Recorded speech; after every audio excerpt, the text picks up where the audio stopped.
Oof, and just like that, we've only got 50 points left.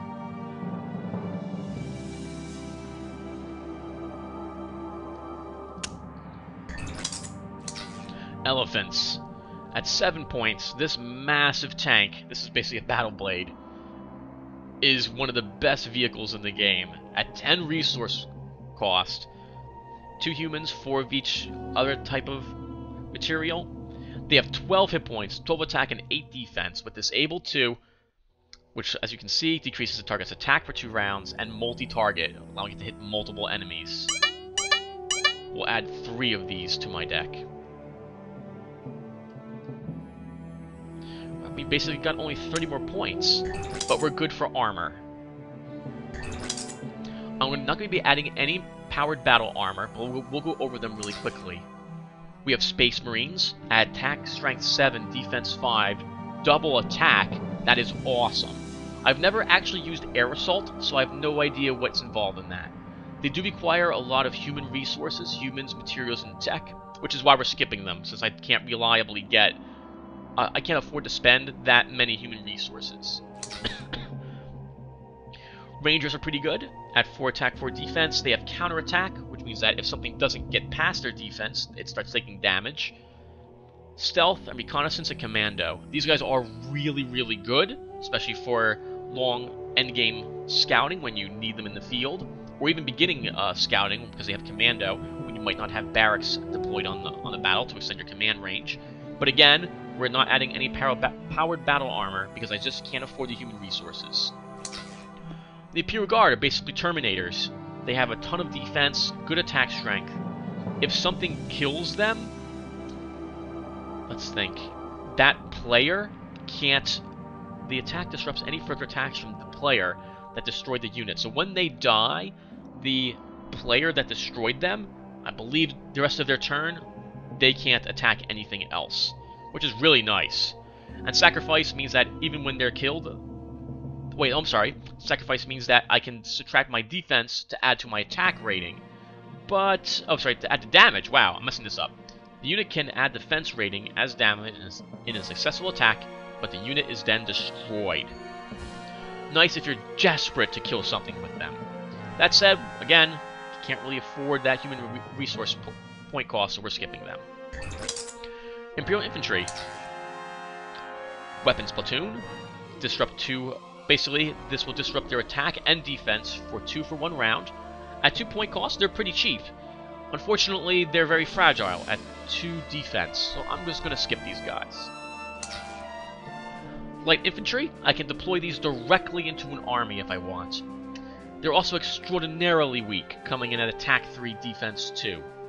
But these guys have a good use in that with combined arms approach, they will increase the strength of all my tanks on the front line. So I think I'm going to add a few of these guys. This is actually the first deck I'm using that has them in it. They also provide some very weak defense if I need something deployed inside a stronghold or facility. Imperial Infantry, I normally take these guys. They're pretty cheap. At 3 attack, 3 defense, and extra attach 1. And at 15 cards max you can have in your deck, they are the brunt of the Empire of Man's forces. That said, we're not adding any to this deck. Again, this deck's going to be all vehicles. Oh, the Pioneers. I need some of these guys if I want to keep my mines in play.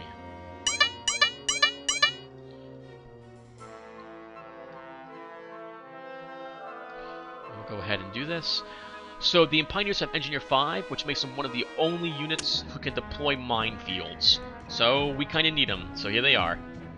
They have Assault 4, which means their attack can go to 8, but their defense will go to 2, and they can't attack the next round. These guys will probably be my defense for my main base. We're not going to add any Imperial Grenadiers. These guys are really good against enemy armor, however, since they have Hyperkinetic +2. And the Emperor's Own are amongst one of the best infantry units in the game. At 5 attack, 4 defense, and 8 hit points. They're pretty resilient. With Valor, that also means that the enemies attacking weaker things, they're going to get better and better in combat. Mecha. These are our walkers. The Vengeance is really nice with critical damage too and multi-target. He's also 7 points, so I could only fit one of them in the deck, and a massive amount of resources as well. And the Vindicator is our anti-air. He's got Shock Attack and Anti-Air 5. It's pretty decent. I don't really have the points for them, though.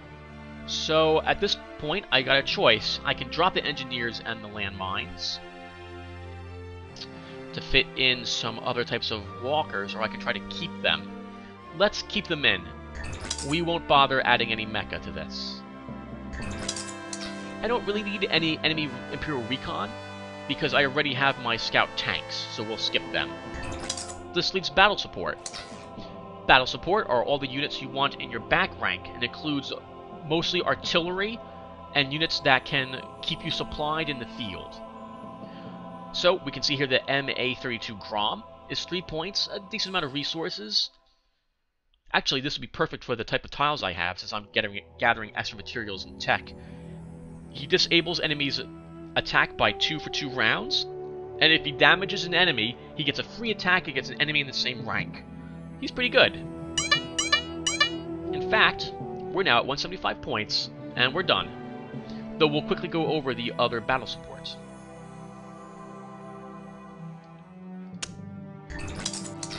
Reapers, they're also 3 points, same amount of resources.